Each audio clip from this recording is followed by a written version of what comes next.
lights. Merong lights sa ilalim ng kanilang pool.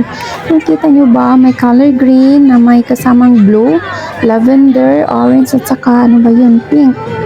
O diba? Hala, ang ganda guys, tingnan. Tapos yung isa, yun, yung ano, blue ang kulay. Tapos meron pa yung ano, iba dito sa ano, ano ba yun? Sa kinatatayuan ko.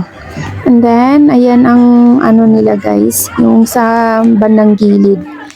Oh, may ano sila, may misitera, saka may parang bumbil. At saka mayroon pa ring ano guys, mayroon pa din yung shower yung nakatayo guys. Pwede din kayong maligo sa labas kasi may shower, di ba?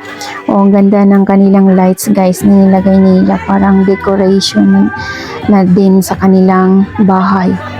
Mga loves, ang ganda talaga dito guys sa ano, Kalaparan. So, yung may mga maraming pera dyan, punta kayo dito sa Kalaparan kasi ang ganda. Ang ganda talaga guys. So, mai-enjoy mo talaga yung moments mo dito mga loves pag pumunta kayo dito sa farmhouse na to. Malapit lang to sa amin guys, pero ano, ngayon pa ako nakapunta rito mga loves. Kasi ano, birthday ng pamangkin ko.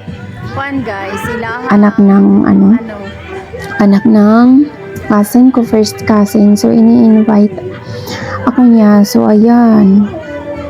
Hindi naman ako nagsisi nung ini-invite ako niya. Kasi ang ganda talaga ng mga view dito, mga loves.